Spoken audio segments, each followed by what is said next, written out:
اور وہ تھی مدینہ کی ریاست. تو ہم نے اس کو بیس کیا تھا اس کے اوپر. ہماری جو آبجیکٹو ریزولوشن ہے, جو قرارداد پاکستان ہے, وہ سب اسی کے اوپر بیس ہے, مدینہ کی ریاست کے اوپر. مثالی اسلامی فلاحی ریاست. دنیا کے ملکوں میں پہلے بھی کہہ بیٹھا ہوں, خوشیاں بنی مسلمانوں کے اندر کہ ایک ایسی ریاست بن رہی ہے جو کہ اسلام کے نام پہ ہے, کیونکہ کوئی اور ریاست اسلام کے نام پہ نہیں بنی سوائے پاکستان کے.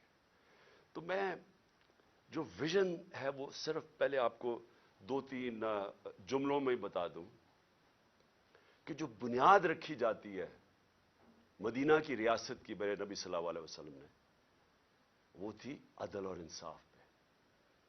اور اس کے اوپر بہت آج سے تقریباً 800 سال پہلے دنیا کے جو سمجھا جاتا ہے کہ ماڈرن ہسٹری کے باپ تھے, چاہے وہ مغرب ہو یا دنیا مانتی ہے ان کو, ان کا نام تھا ابن خلدون. وہ اپنی کامنٹریز میں لکھتے ہیں کہ ایک اگر اسٹیٹ کے اوپر وہ اپنا سارا تجزیہ نکالتے ہیں کہ اگر ایک ریاست کے اندر عدل اور انصاف نہ ہو وہاں خوشحالی نہیں آ سکتی. یہ آج سے 800 سال پہلے لکھتے ہیں کہ بنیادی چیز خوشحالی کے لیے, غربت کم کرنے کے لیے عدل اور انصاف ہے. اور وہ کیوں ہے وہ تفصیل میں بیان کرتے ہیں کہ بزنس بھی, سرمایہ کار انویسٹ اس ریاست میں کرتے ہیں جہاں ان کو پتا ہو کہ یہاں قانون مکمل طور پہ ان کی حفاظت کرے گا, کوئی طاقتور آ کے ان کی زمین پہ, ان کے کاروبار پہ قبضہ نہیں کرے گا, جو وہاں کا ٹیکس کا نظام ہوگا وہ منصفانہ ہوگا. ان کو کوئی یہ خوف نہیں ہوگا کہ آتے ساتھ ہی کوئی قبضہ گروپ ان کی جگہ پہ قبضہ کر لے گا, کیونکہ وہ انصاف ہوگا. جدھر انصاف ہے وہ قبضہ گروپ نہیں ہے, جدھر انصاف ہے وہ ظلم نہیں ہے, جدھر انصاف ہے وہ NRO نہیں ہے. وہ بڑے لوگ چوری نہیں کر کے معاف نہیں کروا سکتے, کیونکہ قانون کے سامنے سب ایک برابر ہے. تو یہ جب مدینہ کی ریاست کی بنیاد رکھی گئی عدل اور انصاف پہ, تو یہ یاد رکھیں کہ وہ اس وقت بڑے برے حالات تھے, خوشحالی بعد میں آئی, پہلے انصاف آیا. تو آج میں اس لیے اس کے اوپر بات کرنا چاہتا ہوں کہ ہم اس ویژن سے اتنا دور جا رہے ہیں کہ مجھے خوف آ رہا ہے کہ ہم بچیں گے بھی یا نہیں بحیثیت قوم. ایک انگریزی کی سٹیٹمنٹ ہے, نیشنز وداؤٹ اے ویژن ڈائی. قوم جو اپنے نظریے سے ہٹ جاتی ہے وہ مر جاتی ہے. تو یہ میں آپ کے لیے یہ باتیں اس لیے رکھ رہا ہوں کیونکہ جب سے یہ ایک سازش کے تحت ایک اس ملک کے مجرموں کی حکومت ہمارے اوپر نافذ کی گئی, ذرا ملک کے حالات دیکھ لیں کہ کدھر سے کدھر پہنچ چکے ہیں.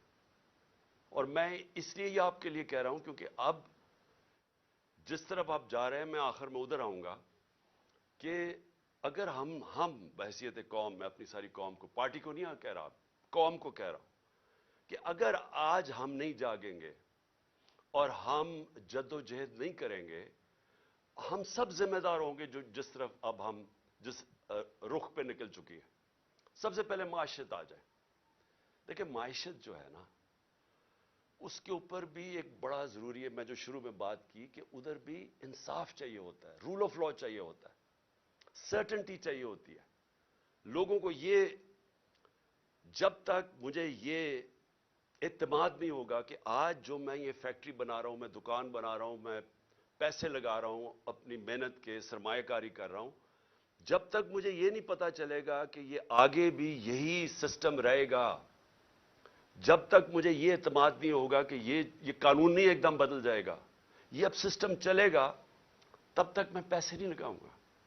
بلکہ وہ چھوڑیں, یہ چھوڑیں کہ میں ملک میں نہیں لگاؤں گا, باہر سے بھی نہ کوئی پیسے لے کے آئے گا ملک کے اندر سرمایہ کاری کرنے کے لیے, اور اندر سے بھی آپ کے ہمارے جو سرمایہ کار ہے وہ کسی اور ملک میں جا کے پیسے لگائیں گے. اب دبئی میں جا کے کبھی پوچھیں, پاکستانی بزنس مین وہاں کتنے کارخانے بھی چلا رہے ہیں, بزنس بھی چلا رہے ہیں, ان سے پوچھے تو صحیح کہ جب آپ کا ملک ہے آپ نے پاکستان میں کیوں نہیں پیسہ انویسٹ کیا, آپ کیوں دبئی میں جا کے پیسہ لگا رہے ہیں, اور ملیشیا میں بھی یہی ہے. تو وہ سب سے پہلی بات کہیں گے کہ یہاں ہمیں اعتماد ہے ان کے قانون کے اوپر, ہمیں یہاں رول آف لا نظر آتا ہے. اس لیے ہمیں اعتماد ہے کہ جو ہماری انویسٹمنٹ ہے, جو سرمایہ کاری ہے, ان کا قانون اس کی حفاظت کرے گا. اس لیے لوگ انویسٹ کرتے ہیں. اور ہماری جو سب سے بڑی طاقت ہے اوورسیز پاکستانی, جن 1 crore overseas Pakistani, 10 million overseas Pakistani ہیں. آپ یہ سمجھ جائیں کہ اگر ان میں سے میں پھر سے ایک فگر دیتا ہوں, 20 لاکھ بھی 15 سے 20 لاکھ پاکستان میں سرمایہ کاری کرنی شروع کر دیں تو ہمیں کوئی کسی کے سامنے ہاتھ پھیلانے کی ضرورت نہیں پڑے گی. لیکن وہ کیوں نہیں آتے یہاں؟ کیونکہ ان کو اعتماد ہی نہیں ہمارے انصاف کے نظام میں. بلکہ جو آئے تھے, ہمارے دور میں جو آئے تھے, وہ سوچ رہے ہیں ملک چھوڑ کے جانے کا. اور وہ کیوں میں صرف 3-4 موٹی, زیادہ میں نے اور چیزوں پہ بات کرنی ہے, تو میں صرف آپ کو معیشت کے اوپر صرف فگرز دے دوں. جس دن ووٹ آف نو کانفیڈنس ہمارے خلاف سازش کے تحت کیا گیا تو ڈالر پاکستان میں 178 روپے کا تھا. 178 روپے کا ڈالر تھا جب vote of no confidence assembly میں دائر کیا گیا. آج ابھی 9 مہینے ہوئے ہیں, آج پاکستان کے اندر ڈالر 100 روپیہ مہنگا ہو چکا ہے. صرف اب 1 ہفتے کے اندر 50 روپیہ ڈالر مہنگا ہوا ہے. ہمارے 3 سال 8 مہینے کے اندر 55 روپیہ ڈالر مہنگا ہوا. یہاں صرف 1 ہفتے کے اندر 50 روپے ڈالر مہنگا ہوا ہے. میں کیوں ڈالر کا آپ کو بتا رہا ہوں کہ اس کے بہت بڑے اب آگے جا کے اس کے اثرات پڑنے لگے ہیں عام لوگوں کے اوپر. آپ جو سن رہے ہیں, آپ سب کے اوپر اب اس کے اثرات آنے لگے ہیں کہ یہ آ چکے ہیں. مہنگائی آ چکی ہے. ابھی بھی جو مہنگائی ہے 50 سال میں پاکستان کی تاریخ میں سب سے زیادہ مہنگائی ہے. اس وقت جو عام انسان چیزیں خریدتا ہے, سب سے جو بنیادی چیز ہے وہ آٹا ہے. وہ 60 روپے کلو سے پہنچ گیا ہے 150 روپے پہ. یہ عام آدمی کھاتا ہے. اس کے علاوہ گھی کدھر سے کدھر گیا ہے.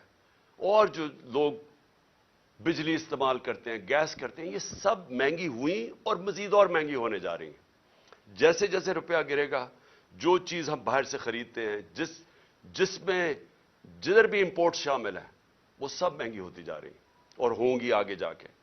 تو اس کے ابھی پورے اثرات آئے نہیں ہیں, آنے والے ہیں. تو یہ کیسے کون سی قیامت آئی تھی کہ پاکستان کے اندر اس طرح کی معیشت ڈوبنے کے اوپر کھڑی ہے؟ کیا ہوا؟ تیل کا ہی کہتے ہیں نا, اثر ہم تیل امپورٹ کرتے ہیں. تیل جب مہنگا ہوتا ہے, بجلی مہنگی, اس کا سارا اثر پڑ جاتا ہے ٹرانسپورٹ پہ, ہر چیز پہ. اور جب وہ ہر انسان کو افیکٹ کرتی ہے. تو تیل, پھر سے میں بتا دوں کہ ہمارے دور میں 110 سے 115 ڈالر بیرل پہ گیا تھا. آج پہلے کوئی 75 ڈالر پہ چلا گیا تھا, نیچے گر کے اب کوئی 85 ڈالر کے اوپر تیل ہے بیرل. تو کس وجہ سے یہ ایک دم یہ جو طوفان آ گیا مہنگائی کا, اور ہر چیز مہنگی اور روپے پہ پریشر. آج پاکستان کے ریزروز ادھر پہنچ گئے ہیں جدھر ہم نے جب ایٹمی دھماکہ کیا تھا تو اس سے بھی نیچے پہنچ گئے ہیں. تو جو ریزروز, اگر آپ اس کا مطلب یہ کہ جب آپ کے ریزروز گرتے ہیں تو روپے پہ پریشر پڑ رہا ہے, اور جب ریزروز گرتے ہیں اس سے بھی خوفناک چیز جو ہم سب کو, ہم سارے پاکستانیوں کو تشویش ہوگی سن کے کہ ہماری سیکیورٹی پہ اس کا افیکٹ جاتا ہے. ہندوستان کے ریزروز کچھ پتہ نہیں 550 ارب ہے. 550 ارب ڈالر ہیں. ہمارے 3 ارب ڈالر سے بھی نیچے گر گئے. تو کہاں 550 ارب ڈالر اور کہاں 3 ڈالر سے نیچے گرنے کا. صرف آپ کو اگر کبھی آپ کو دل کے اوپر اگر تکلیف پہنچانی ہے تو ہندوستان کی چینلز دیکھیں آج کل وہ کس طرح پاکستان کا نام لے رہی ہیں کہ یہ صرف 9 مہینے کے اندر ملک کدھر سے کدھر پہنچ گیا. اب میں جو یہ امپورٹڈ گورنمنٹ کے imported finance minister Ishaq Dar پہلے تو انہوں نے بڑی بڑکیں ماری کہ 200 سے میں نیچے ڈالر کروں گا. پھر IMF کو انہوں نے دھمکیاں دی. پھر موڈیز جو ریٹنگ ایجنسیز ہے اس کو دھمکیاں دی. اور آج اپنے گھٹنے ٹیک لیے ہیں. اور آج کہہ رہے ہیں کہ جی کرتا تو سب کچھ اللہ ہے, اس کی مرضی کے بغیر تو کچھ نہیں ہوتا, لیکن اللہ نے بھی کوئی کنڈیشنز لگائی ہوئی ہے کہ میں تب تمہاری مدد کرتا ہوں تب تم یہ چیزیں کرو. اور اس کے بعد خیرات کے اوپر آ گئے ہیں کہ خیراتی اداروں کو کہیں گے کہ وہ آ کے مدد کریں پاکستان کی. اس کا مطلب کوئی روڈ میپ, کوئی سلوشن نہیں ہے, کوئی آگے راستہ نہیں ہے. ان کو کوئی پتہ نہیں ہے کہ اب یہاں سے آگے جانا کیسے.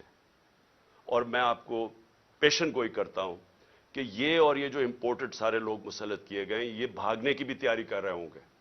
ان کا سٹیٹ پاکستان میں نہیں ہے. اسحاق ڈار کے اور ان کے بچوں کی ذرا پراپرٹیز دیکھیں اور ان کے پیسے باہر کتنے پڑے. ان کا جو ماسٹر ہے نواز شریف, اس کی ذرا رہن سہن لنڈن میں دیکھیں کتنا ہے. آصف زرداری کی کتنی پراپرٹیز باہر پڑی ہوئی ہیں, یہ سب کو پتہ ہے, ہماری ایجنسیز کو پتہ ہے. جو آج لوگ ان کی مدد کر رہے ہیں, جو ہینڈلرز پیچھے سے بیٹھ کے, ان سب کو پتہ ہے کہ ان کی پراپرٹیز کتنی باہر پڑی ہیں, کتنا پیسہ اس ملک کا چوری کر کے گئے. تو آج یہ کہہ رہے ہیں کہ خیرات پہ پاکستان, یعنی کہ بیرون ملک لوگ پیسہ خیرات کے اوپر پاکستان دے اور اپنا پیسہ باہر رکھا ہوا ہے. کون ان کو پیسہ دے گا؟ تو اس کا مطلب ان کے پاس کوئی روڈ میپ نہیں ہے. تو پہلے تو اکنامکلی آج میں نے بتانا تھا کہ آج ہم کدھر کھڑے ہیں. اس کے بعد دوسری چیز آ جائے جو میں نے شروع کی تھی بات, انصاف اور رول آف لا کی. جو آج ہمارے بنیادی حقوق, فنڈامنٹل رائٹس, جس طرح ان کو مسترد کیا گیا, جس طرح ان کی وائلیشن کی گئی اس جب سے یہ امپورٹڈ حکومت ہمارے اوپر بیٹھی ہے. میں پھر سے ریپیٹ کرتا ہوں, جنرل مشرف کے مارشل لاء میں اپوزیشن میں تھا, مجھے جیل میں ڈالا گیا, لیکن میں آپ کو یقین دلاتا ہوں کہ اس طرح کا کبھی ہم نے ایسا ظلم نہیں دیکھا جو انہوں نے کیا. میں صرف نام لکھے ہوئے ہیں کہ جو انہوں نے ہمارے ساتھ کیا. ڈاکٹر شہباز گل, ایک یونیورسٹی پروفیسر, باہر امریکہ کی یونیورسٹی میں پڑھانے والا, اپنا سب کچھ یعنی بڑی سیلری چھوڑ کے آتا ہے پاکستان. اس کو ننگا کر کے جو تشدد کیا گیا, الٹا لٹکایا گیا, یعنی اس نے جرم کیا کیا تھا؟ کوئی ہمیں بتائے جرم کیا کیا تھا اس نے. اور مجھے افسوس سے کہنا پڑتا ہے کہ ہمارے انصاف کے نظام نے اس کے فنڈامنٹل رائٹس کی حفاظت نہیں کی. اس کے اوپر مزید اور کیسز کر دیے گئے. کبھی وہ کراچی جا رہا ہے تو کبھی بلوچستان میں کیسز کر رہے ہیں. تو کوئی یعنی کدھر گئے ہمارے فنڈامنٹل رائٹس؟ کون سے ملک کے اندر جو اپنے آپ کو جمہوریت کہتا ہے وہاں لوگوں سے ایسے ہوتا ہے جو اس سے ہوا؟ ابھی تک وہ ریکور نہیں کیا شہباز گل. ابھی تک جس طرح اس کے اوپر تشدد کیا گیا, ابھی تک اس کا اثرات اس کے اوپر ہے. کوئی اس کو انصاف ملنے کی آس پاس سے کوئی نظر نہیں آ رہا, بلکہ ابھی بھی کیسز بھگت رہا ہے وہ. اور ایک آدمی جو ملک کی مدد کرنے آیا تھا, اپنی سے بڑا آئیڈیلزم لے کے آیا تھا, وہ پیسے خرچ کر رہے وکیلوں کے اوپر, اپنے کیسز کے اوپر. میں اس کی اس لیے مثال دے رہا ہوں کیونکہ شاید ملک کے غدار ہوں, کوئی دہشت گرد ہوں, تو شاید ان کو تو ایسے ٹریٹ کرتے ہوں, لیکن ایک پولیٹیکل آدمی, ایک سٹیٹمنٹ کے اوپر اس کے اوپر یہ ظلم کیا گیا. پھر جو ARY کا جو اس وقت جو ٹی وی چینل کا اس بیچارے کا جو نیوز ایڈیٹر ہے, اس کو کوئی کام ہی نہیں تھا, اس کو رات کے 3 بجے اٹھا کے لے گئے. مجھے یہ ایک نہیں سمجھ آتی کہ رات کے 3 بجے کیوں اٹھانے آتے ہیں؟ کیوں یہ کیا ایک مہذب معاشرے میں وارنٹ نکلتی ہے, آپ گھر پہ جا کے وارنٹ ڈیلیور کریں اور آپ اٹھا لیں ان کو. لیکن صبح کے 3 بجے جا کے سارے گھر میں اندر دروازے توڑ کے اندر گھس جاتے ہیں, وہاں جا کے ان کی عورتیں ہیں, بچے ہیں, ان کے سامنے یہ ظلم کر رہے ہیں. یہ جو ARY کے جو نیوز ایڈیٹر, ان کے بچوں کے اوپر ابھی تک اثر رہا ہے کہ جو انہوں نے اس طرح کیا. 25 مئی کو جو انہوں نے ہمارے ساتھ کیا, 25 مئی کو لوگوں کے گھروں میں گھسے, 3 بجے تک رات کے لوگوں کے گھروں میں گئے, وہاں اسی طرح دروازے توڑ کے گئے. ایک جو میجر صاحب تھے, ان کے گھر میں جب دروازہ توڑ کے گئے تو انہوں نے گولی چلائی. کسی کو کیا پتا کہ ڈاکو آ گیا, کون آ گیا رات کو. تو وہ بیچارہ سپاہی بیچارہ ایسے مارا گیا بیچ میں. ذمہ داری ان کی تھی جنہوں نے آرڈر کیا, اور اس کو اٹھا کے لے گئے, اور اس کو پھر اس کے اوپر تشدد کیا. اس کے بیٹا, اس کا کوئی قصور ہی نہیں تھا. وہ کہہ رہے ہیں میجر صاحب کہ میں نے گولی چلائی ہے. اس کے بیٹے کو لے گئے, اور اس جو بیٹے کے اوپر تشدد کیا کتنے مہینے رکھ کے, کدھر گئے فنڈامنٹل رائٹس. اور اس کے بعد اعظم سواتی سینیٹر, باہر پیسے اس نے جا کے پیٹرول پمپ کے اوپر امریکہ میں کام جھاڑو دے کے اپنی بزنس بنائی, پیسہ بنایا, اور وہی آئیڈیلزم لے کے وہ پیسہ سب اپنا پاکستان بھی لے, پاکستان بھی آ گئے, سینیٹر بن گئے.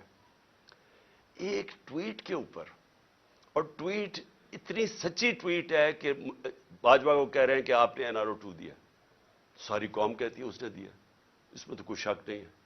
اس کے اوپر جو تشدد کیا گیا, بچوں کے پوتے اور پوتیوں کے سامنے صبح کے 3 بجے گھس کے اس کو پہلے مارا, پھر حوالے کیا گیا نامعلوم افراد کے جن کا نام بھی انہوں نے لیا ہے, اور ان کو اس کے اوپر ننگا کر کے پھر تشدد کیا. پھر ایک گندی ویڈیو بنا کے بیوی کو گھر دے دی, بیوی اور بیٹی کو. یعنی یہ کون سی بنانا ریپبلک میں, کدھر گئے فنڈامنٹل رائٹس. پھر آگے آ جائیں, فواد چودھری پھر صبح کے 3-4 بجے پہنچ گئے گھر, ادھر سے پھر اٹھایا, ہتکڑیاں لگائیں, اوپر کپڑا. یعنی یہ کوئی دہشت گرد تھا, کیا تھا. اس کو پھر پھرایا چاروں طرف, اور جو اس سے کیا, چھوٹی بیٹیاں وہ ٹراماٹائزڈ, بیٹیوں کے اوپر اثرات ابھی تک. پھر شندانہ گلزار, کیا اس نے شندانہ نے کیا کہ اس کو دہشت گرد بنا دیا. یہ جمہوریت ہے آپ اگر کوئی بیان دیتا ہے اس کو مسترد کر دیں. یہ کیسے ہو گیا کہ اس کے بیان کے اوپر اس کو دہشت گرد بنا دیا, اس کے اوپر کیس کر دیا دہشت گردی کا. پھر شیخ رشید کو پہلے, اور فواد چودھری کو ہائی کورٹ 4 دفعہ ہائی کورٹ نے آئی جی کو کہا کہ میرے سامنے فواد کو لے کے آؤ. آئی جی نے کوئی پرواہ نہیں کی, کہیں اور سے آرڈر مل رہے تھے, کوئی فکر نہیں کی انہوں نے. اور پھر شیخ رشید بیل دے دیتی ہے عدالت, اسلام آباد ہائی کورٹ, اور کیسز ڈال کے اس کے اوپر کیسز پہ کیسز بنائی جا رہے ہیں, اور اس کو رکھا ہوا ہے. ایک کتنی دفعہ شیخ رشید منسٹر بن چکے ہیں, عمر ان کی 75 سال ہے, رات کو ہتکڑیاں باندھ کے ان کو کمرے میں رکھا ہے, ان کے اوپر کپڑا ڈالا رکھا ہے. یعنی یہ میں اپنے انصاف کے نظام کو آج پوچھ رہا ہوں, کدھر گئے ہمارے فنڈامنٹل رائٹس. اور پھر میں گنانا چاہتا ہوں, عمران ریاض کو اٹھایا. ہر وہ آدمی جو رجیم چینج کے جو صحافی خلاف ہے, ہر اس آدمی کو سنگل آؤٹ کیا انہوں نے. ہر اس آدمی کے اوپر, جس طرح عمران ریاض کو یہ دوسری دفعہ اٹھا کے لے کے گئے تھے, ارشد شریف کی جو سارے اس ملک کے لیے جو سب سے دردناک کہانی ہے صحافیوں کی تاریخ میں, جو اس سے کیا گیا, ملک سے باہر پر قتل کیا گیا, اس کو شہید کیا گیا. ایاز ضمیر, سمیع ابراہیم, غلام حسین, جو لوگ رجیم چینج کے خلاف لکھتے تھے, تنقید کرتے تھے, ان ساروں کو باری باری کہیں نہ کہیں ان کو ڈرایا, دھمکایا, اٹھایا گیا. سوشل میڈیا کے ہمارے لڑکے, انہوں نے مجھے ایسی کہانیاں سنائی ہیں جو ہمارے نہیں بھی تھے, انہوں نے لوگوں نے آ کے بتایا ہے, جو ویسے سوشل میڈیا پہ جو تنقید کر رہے تھے, ان کو راتوں کو اٹھایا, ان کو بھی لے کے گئے, کہیں ان کو ننگا کیا, وہی ایک سٹینڈرڈ چیز تھی. خالد گجر ہمارے MNA کے کینڈیڈیٹ ہیں, ان کے بھائی شبیر گجر MP رہ چکے ہیں. کل رات ان کے اوپر پولیس پہنچ کے ان کے گاؤں کے اوپر سراؤنڈ کر دیا, گاڑیاں توڑی وہاں. فروخ حبیب, اس کے اوپر ڈکیتی کا کیس ڈال دیا. میرے اوپر اب میں اپنے 60 FIR ہے میرے اوپر. اور جو سب سے حیران کن چیز یہ ہے کہ اگر میں ایکس پرائم منسٹر ہوں, اپنی FIR نہیں کٹوا سکا, اور اس کے بعد جو GIT بنی تھی, جو چیزیں نکال رہی تھی, جس میں واضح ہو گیا کہ اور وہ لوگ شامل تھے جن کو میں نے 3 نام جو نامزد کیے تھے کہ جو ایف آئی آر میں، وہ واضح ہو گیا کہ وہ اس کے پیچھے ہے. نہ وہ، پھر سے میں کہتا ہوں کہ جو ڈی پی او گجرات، نہ وہ اپنا فون دینے کے لیے تیار تھا، اس کو بھی کہیں سے حکم آ رہا تھا. نہ سی ٹی ڈی کے اندر وہ جو ایس پی تھا، نہ وہ تیار تھا اپنا فون، جس پہ اس نے وہ جو دوسری ویڈیو بنائی تھی، وہ جو شوٹر تھا نوید یا ندیم، نہ انہوں نے دیا، نہ انہوں نے کوآپریٹ کیا. لیکن جو رپورٹ درج کروائی گئی عدالت نے، جے آئی ٹی نے عدالت میں جو رپورٹ درج کروائی، اس کے اندر یہ چیز واضح ہو گئی کہ 3 شوٹر تھے، ایک نہیں تھا، تو دینی انتہا پسند کا سارا ختم ہو گیا کیس. لیکن جو سی ٹی ڈی کے اندر جب اس کو نوید کو اٹھا کے سی ٹی ڈی لے کے گئی، تو وہاں 5 نامعلوم افراد تھے. کیا کام تھا ان کو سی ٹی ڈی میں؟ تو کیا اگر کسی میں کوئی شک ہے تو اب یہ شک ہٹ جانا چاہیے کہ یہ جن لوگوں نے کروایا تھا ان کا کام میری حفاظت کرنا تھا، انہوں نے یہ کروایا سب کچھ، اور اس لیے وہ کور اپ کر رہے ہیں. کیئر ٹیکر گورنمنٹ کیسے ہو سکتی ہے کہ جے آئی ٹی کی جو پنجاب گورنمنٹ نے نوٹیفائی کی ہوئی جے آئی ٹی، اس کو بند کر دیا، اس کا کام نہیں کرنے دے رہا ہے؟ کس چیز کا خوف ہے؟ کیونکہ طاقتور لوگوں نے اپنا فیصلہ کیا ہوا ہے کہ اگر وہ قانون کے اوپر ہے، یہ ہے. اور پھر میں واپس جاتا ہوں کہ یہ سارے جو میں نے آپ کو کیسز اس لیے بتا رہا ہوں کہ یہاں رول آف لا نہیں ہے، یا انصاف ختم کر دیا ہے، یا جنگل کے قانون کی طرف نکل گیا پاکستان. اور کوئی ملک جدھر انصاف اور رول آف لا نہیں ہے، وہاں خوشحالی نہیں آ سکتی. یہ ہم اندھیرے کی طرف لے کے جا رہے ہیں.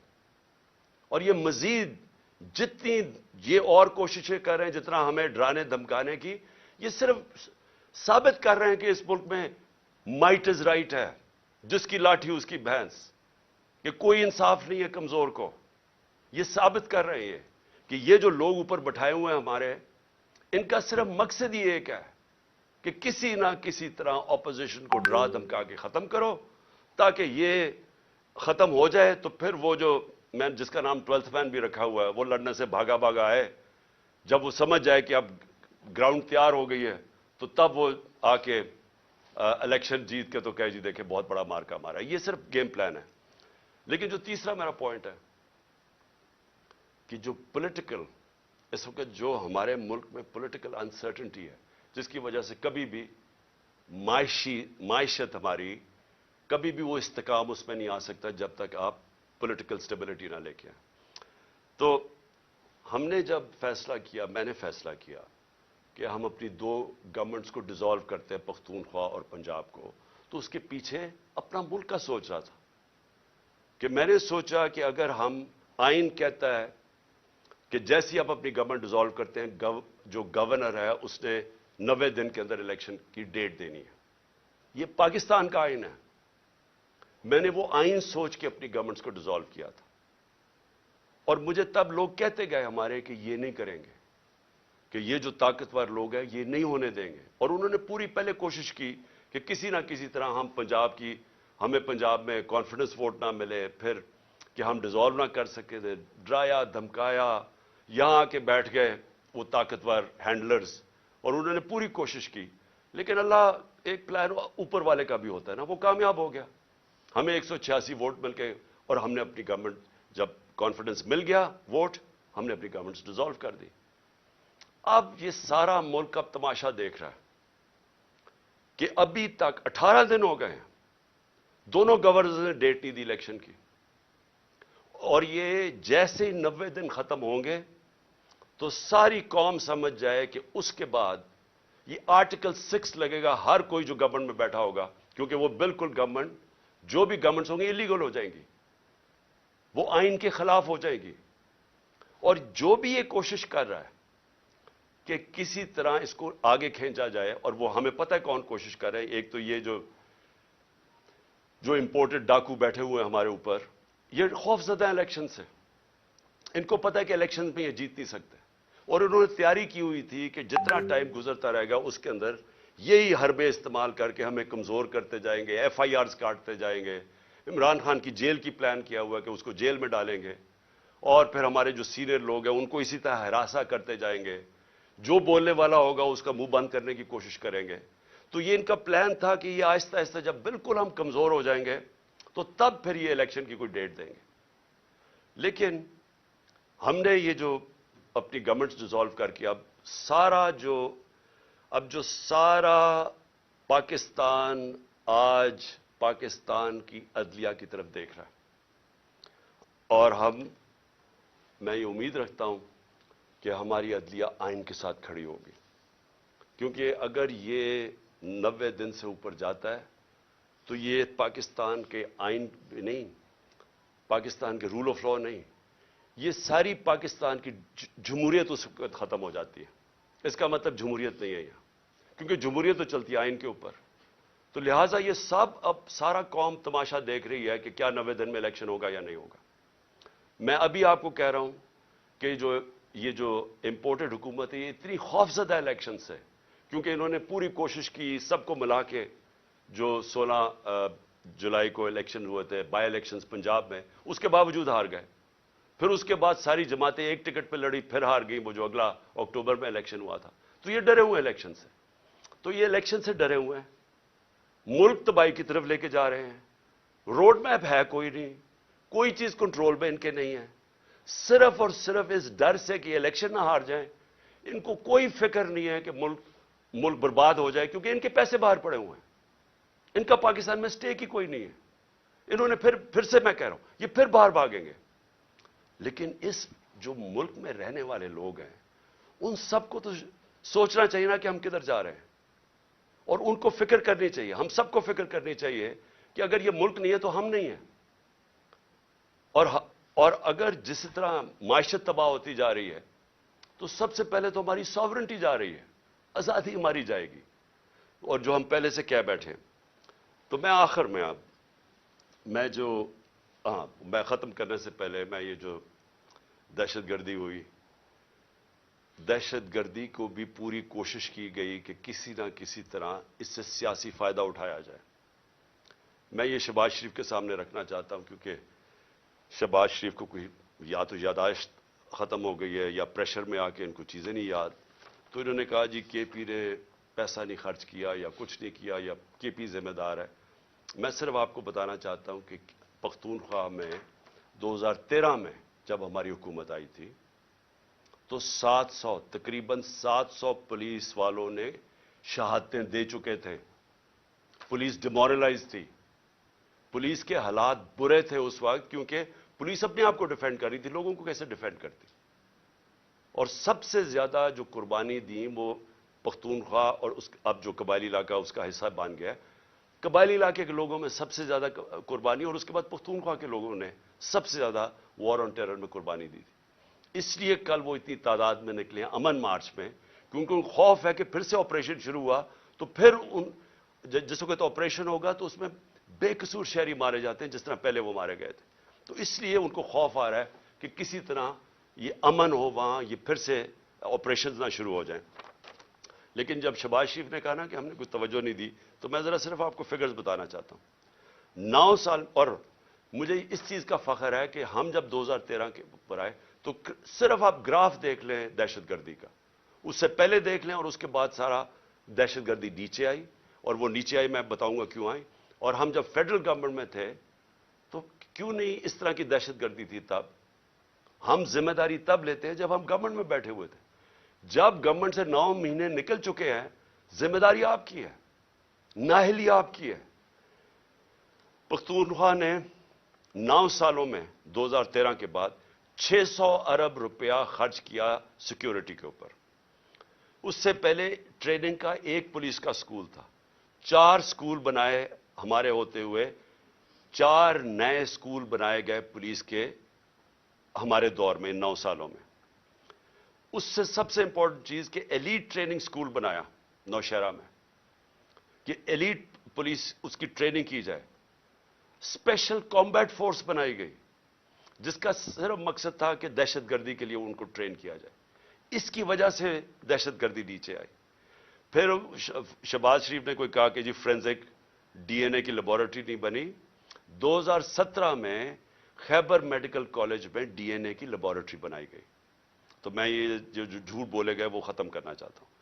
پھر اس نے کہا کہ فاٹا کا جو بجٹ ہے اس میں سارے صوبے کنٹریبیوٹ کر رہے تھے. جب فاٹا کا مرجر ہوا تو سب نے فیصلہ کیا کہ ہاں ہم پیسے دیں گے تاکہ فاٹا جب حصہ بنا پختونخوا کا تو اس کو آرام سے ابزارب کرنے کے لیے یہ فیصلہ ہوا تھا. میں آپ کو صرف 2 صوبوں نے پیسے دیے تھے. وہ جو کمٹمنٹ کی تھی کہ 4 صوبے اپنے NFC ایوارڈ سے پیسے دیں گے, صرف 2 صوبوں نے دی. پختونخوا نے خود دیے اور دوسرا پنجاب نے دیا. باقی 2 صوبوں سے پیسہ نہیں آیا ہوا. اور جب ہمارے دور میں ہم نے 55 ارب روپیہ ہر سال ہم نے ایلوکیٹ کیا تھا فاٹا کے لیے تاکہ وہاں ڈیولپمنٹ ہو اور وہ مرج کر جائے آرام سے. جب سے PDM آئی ہے 55 ارب سے صرف 5 ارب روپیہ دیا گیا ہے پختونخوا کی حکومت نے. تو میں یہ صرف کریکٹ کرنا چاہتا تھا کہ یہ ذرا جھوٹ بولے گئے تھے. آخر میں جی دیکھیں, میں یہ آخر میں بات کرنا چاہتا ہوں کہ پلان تو ان کا بہت واضح ہے. یہ جو کرپٹ امپورٹڈ حکومت ہمارے پر مسلط کی گئی ہے اور ان کے پیچھے جو ہینڈلرز ہیں ان کے, پلان تو یہ ہے کہ کمزور کر کے تحریک انصاف کو ڈرا دھمکا کے لوگوں کو کیسز کروا کے اور پھر بالکل جب یہ کمزور ہو جائے اور پھر الیکشن کمیشن ان کے ساتھ ملی ہوئی ہے, وہ ہر قسم کی مدد کر رہی ہے ان کی الیکشن کی, اور پھر کیئر ٹیکر گورنمنٹس ایسی لے آئیں. میں پھر سے ریپیٹ کرتا ہوں کہ اس ملک کی تاریخ میں کیئر ٹیکر گورنمنٹ کا ایسا مذاق نہیں اڑا جو یہ اب اڑا ہے. یہ ایسی کیئر ٹیکر گورنمنٹس بنائی ہے کہ ہمارے جو سب سے ہمارے خلاف پولیس والے تھے اور بیوروکریٹس تھے ان کو ہمارے اوپر مسلط کیا گیا. وہ لوگ جو سارے ہمارے اینٹی تھے, یعنی اتنی بھی شرم نہیں آئی کہ 2-3 ہی کوئی ہوتے جو کہ نیوٹرل ہوتے, میں پرو بھی نہیں کہہ رہا, نیوٹرل ہوتے, سارے اینٹی لوگوں کو بٹھا کے 2 گورنمنٹس میں لے آئے.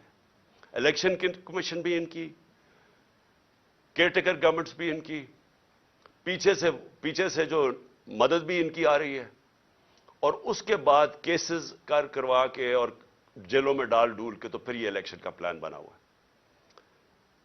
ہم نے جب 25 مئی کو جب ہمارے پر تشدد ہوا تو اگر اس وقت ہم فیصلہ کر دیتا, میں فیصلہ کر دیتا, جو ہم نے پلان بنایا تھا دھرنا دینے کا, مجھے پتا تھا کہ اگلے دن خون خرابہ ہونا ہے, کیونکہ انہوں نے اتنا ظلم کیا تھا لوگوں کے اوپر کہ وہاں غصہ تھا. ہم سارے ہمارے ورکرز میں سب میں غصہ تھا, اور مجھے پورا یقین تھا کہ اگلے دن کلیش ہونا ہے اور خون خرابہ ہونا اور انتشار پھیلنا ہے. میں نے وہ کال آف کر دی. جو لانگ مارچ تھی 25 کی صبح کو کال آف کر دی, 26 کی صبح کو. پھر 26 نومبر کو جب لاکھوں لوگ اس پنڈی پہ پہنچے اور ہم نے فیصلہ کیا ہوا تھا کہ ہم ادھر سے پھر اسلام آباد جائیں گے, پھر جب میں نے دیکھا کہ جتنی تعداد لوگوں کی تھی اگر وہ اسلام آباد چلتے تو وہاں پھر کلیشز ہونے تھے, انتشار ہونا تھا, اور پھر ہمیں خوف تھا کہ کلیشز ہونے تھے اور اس کی وجہ سے ملک میں انتشار پھیلا. وہ پھر کال آف کر دی اور فیصلہ کیا اپنی گورنمنٹس گرانے کا. اب ہمارے پاس 2 راستے ہیں. جو یہ کر رہے ہیں ملک گیر, ہم سٹرائکس, پہیا جام, ڈیمونسٹریشن, یہ راستہ ہے. یہ بھی ویسے جمہوریت کا راستہ ہے, لیکن معیشت کا اتنا برا حال ہے کہ اگر ہم اس راستے پہ نکل گئے تو مزید اور نیچے جائے گا. اس لیے میں آج اپنے سارے ورکرز کو, پاکستانی قوم کو, آج سب کو کہتا ہوں کہ تیاری کر لیں. ہم نے جیل بھرو تحریک کرنی ہے. انہوں نے ہمارے اوپر اب اسی طرح کا تشدد کیا.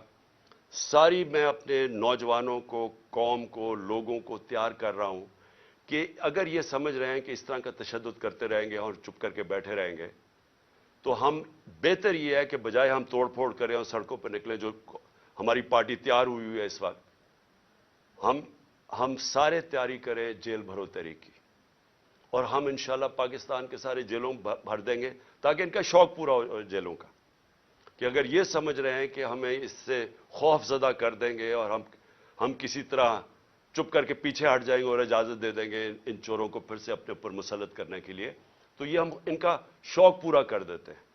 تو ساری پارٹی کو اور میں اپنی قوم کو آج کہنا چاہتا ہوں کہ وقت آ گیا ہے, ہم تیاری کریں. میں کال دوں گا, آپ سب تیاری کریں جیل بھرو تحریک کی.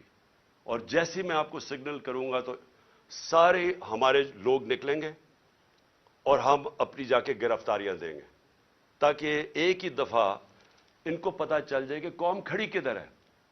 ہمیں پتا ہے جیلوں میں کتنی کیپیسٹی ہے اور مجھے پتا ہے کہ قوم کتنی تیار ہے نکلنے کے لیے, تو ان کا بھی شوق پورا ہو جائے گا کہ دیکھ لیں گے کہ قوم کھڑی کدھر ہے.